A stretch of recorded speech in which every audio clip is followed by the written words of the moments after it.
नमस्कार दोस्तों, स्वागत है आपका आपके अपने YouTube चैनल 6 या 24/7 पर, जहां हम लेकर आए हैं राजस्थान जीके के लिए पिछले सालों में हुई लगभग 1500 भर्ती परीक्षाओं के पेपर। अगर आप तैयारी कर रहे हैं आरपीएससी, आरएसएसबी बोर्ड या फिर राजस्थान की किसी भी प्रतियोगी परीक्षा की, तो ये वीडियो आपके लिए है। आज जो पेपर आपके लिए लेके आए हैं, ये वन रक्षक सीधी भर्ती परीक्षा फॉरेस्ट गार्ड का जो 2020 की भर्ती का पेपर दिसंबर 2022 में हुआ था और इसकी फाइनल आंसर की जनवरी 2023 में जारी होती है। ये पेपर राजस्थान कर्मचारी चयन बोर्ड द्वारा कंडक्ट करवाया गया। इस पेपर का सबसे पहला प्रश्न आपकी स्क्रीन पे, एक ही आंदोलन के प्रणेता कौन थे?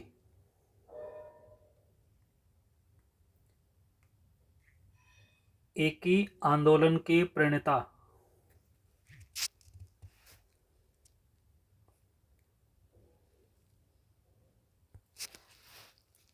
पहले प्रश्न का सही ऑप्शन जो होगा वो होगा मोतीलाल तेजावत। साल 1920 में ये आंदोलन शुरू होता है और ये भीलों के लिए था। ये जो आंदोलन हुआ था ये जातीय आंदोलनों में हम पढ़ते हैं। अगर इसे डिटेल से जब पढ़ेंगे तो जाति वो जातीय जो आंदोलन हुए, जनजातीय आंदोलन, उनमें पढ़ते हैं। हमारे प्रश्न पढ़ने के बाद में आप वीडियो को थोड़ी देर के लिए पॉज करेंगे ताकि आप दिमाग में अपना जवाब बना पाओ। अगला सवाल, जयपुर के हवा महल का निर्माण किनके शासनकाल में हुआ? जयपुर के हवा महल का निर्माण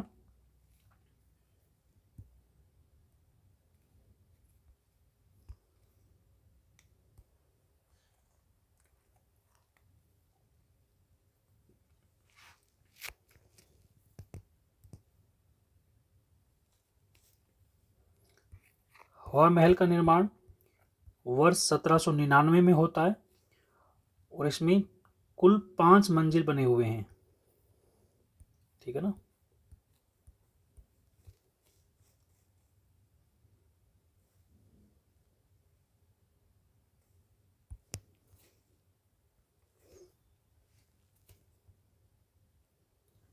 सवाल में है कि किनके शासनकाल में बनाया भी इन्होंने ही है। निर्माणकर्ता जो हैं, अगर आपने हवा महल का फोटो देखा हो तो लाल गुलाबी बलुआ पत्थर से बना हुआ है और ये इसकी जो संरचना है वो मुकुटनुमा है। मुकुटनुमा संरचना वाला ये महल। हवा महल नाम इसलिए है कि इसमें झरोके बहुत हैं। टोटल करीबन 953 खिड़कियां हैं इसमें, छोटी छोटी। सिटी पैलेस से महारानियां जब झांकियां निकलती थी तो उनको देखने के लिए हवा महल में बैठती थी। तो निर्माण हुआ था सवाई प्रताप सिंह के काल में 1799 में। ठीक है। प्रश्न पढ़ने के बाद में आप वीडियो पॉज करेंगे ताकि उसका आप आंसर बना पाओ पहले खुद से। फ़ायदा ये होगा, इसी वीडियो को एज ए क्विज आप काम में ले सकते हैं, जिससे पता चलेगा कि किस टॉपिक में अभी तक आपकी पकड़ थोड़ी कम रह गई है, तो उसको अच्छे से आप पढ़ सकते हो दोबारा। प्रश्न संख्या 7, राजस्थान संघ का प्रधानमंत्री कौन था?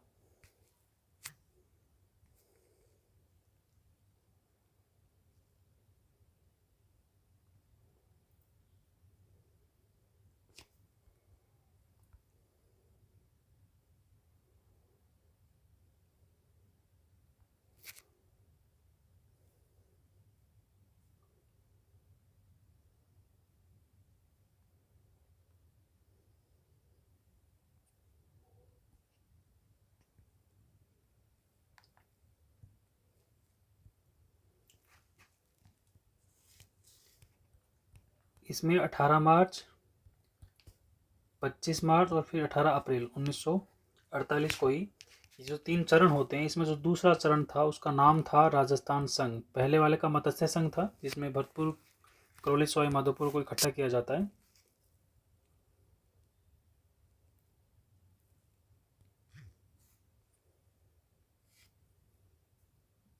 सॉरी, मैंने सवाई माधोपुर बोल दिया। अलवर, भरतपुर, धौलपुर, करौली, करौली था उसमें मत्स्य संघ में।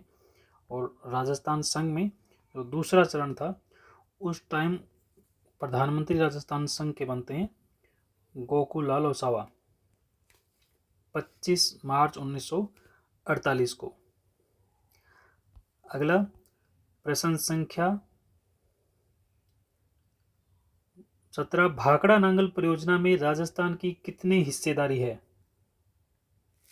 भाखड़ा नांगल परियोजना में राजस्थान की भागीदारी।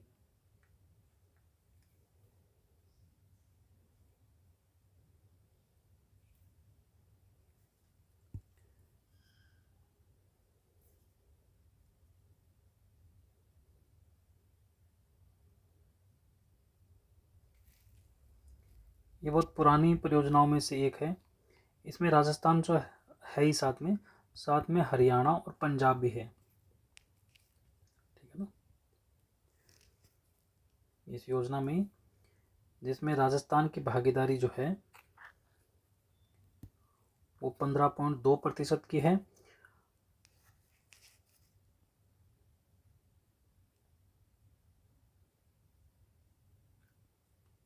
ठीक है, और ये सतलज नदी पे बनी हुई है। ये 2 जगह हैं, भाखड़ा और नांगल अलग, इसकी नाम पे ये भाखड़ा नांगल परियोजना है। 3 राज्यों की मिश्रित परियोजना है। अगला प्रश्न संख्या 20,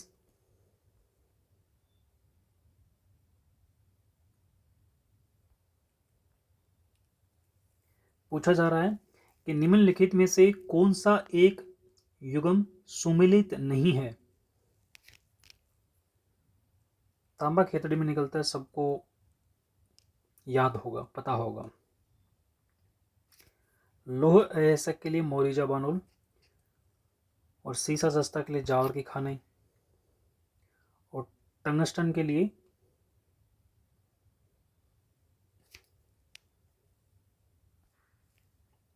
राजस्थान में टंगस्टन की खाने नागौर में है, डेगाना में।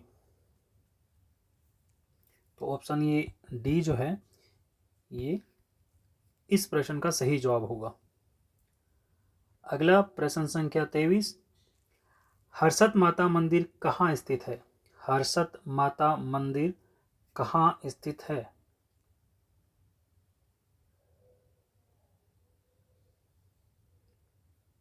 ये जगहों के नाम है, जिलों के नाम नहीं है।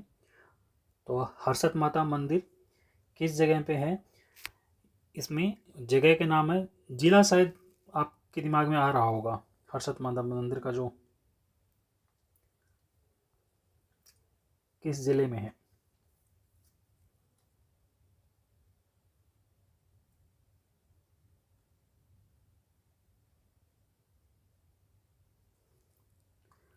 दौसा जिले में, और जगह का नाम है आभानेरी। प्रश्न संख्या 23 सही ऑप्शन बी। अगला प्रश्न संख्या 29, वागड़ की मीरा किसे कहा जाता है? वागड़ की मीरा,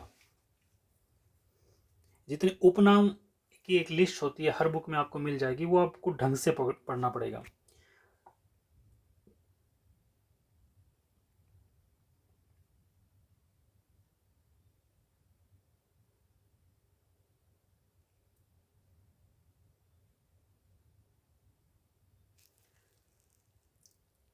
मैं बता दूं कि इनसे पहले जो ऑप्शन सही है, उनसे पहले मीराबाई बहुत प्रसिद्ध थी, है ना, आज भी प्रसिद्ध है। लेकिन फिर मीरा के नाम पे ही वागड़ की मीरा कहा जाने लगा इनको। और वागड़ क्षेत्र किस क्षेत्र को कहा जाता है, आपको पता होगा, ये वहाँ से बिलोंग करती हैं। फिर इनका जन्म 18वीं शताब्दी में, मीराबाई का 16वीं शताब्दी में। ये इनके बीच में करीबन 150-200 साल का अंतर है, 200 वर्षों में। फिर बाद में इनको उपनाम मिला कि ये वागड़ की मीरा है।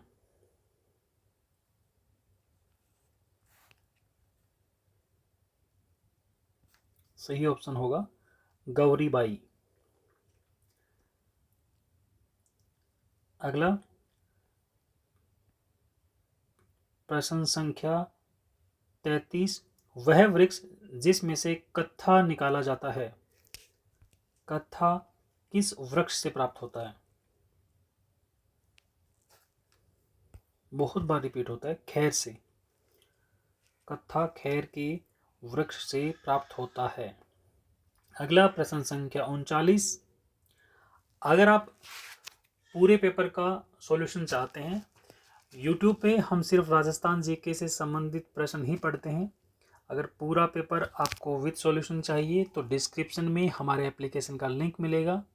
एप्लीकेशन के बिल्कुल मेन पेज पे सोलोड पेपर नाम से एक फोल्डर होगा, जिसमें राजस्थान की आज तक की सभी भर्तियां, करीबन 1500 से ज़्यादा भर्ती परीक्षाओं के पेपर मिलेंगे, जिनकी आंसर की अलग से नहीं है, विद सॉल्यूशन है पेपर। आप डाउनलोड करेंगे, हज़ारों बार रिपीट कर सकते हैं, रिवाइज कर सकते हैं। वन टाइम मेंबरशिप है लाइफ टाइम के लिए। तो प्रश्न संख्या 39, आलमशाही मुगलिया सिक्का राजस्थान में कहाँ प्रचलित था?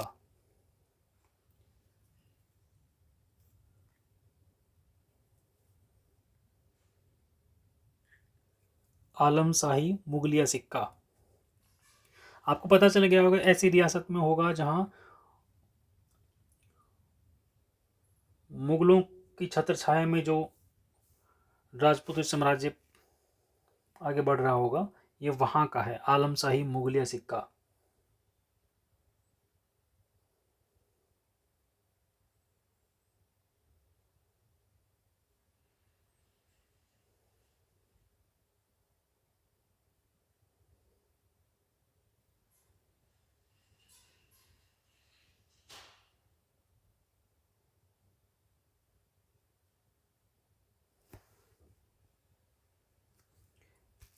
आलमशाही मुगलिया सिक्के बीकानेर में प्रचलित थे।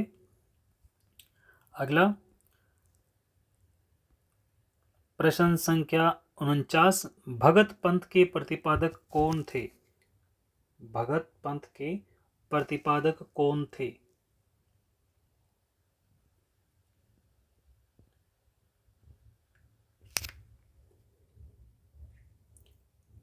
आप मोतीलाल तेजावत, गोविंद गिरी, है ना, रूपा जी, विजय सिंह पथिंग, इनको जानते जरूर हो, इनके बारे में आपने पढ़ा होगा, सुना होगा, लेकिन आप इनकी छंटनी नहीं कर पा रहे हो अलग अलग।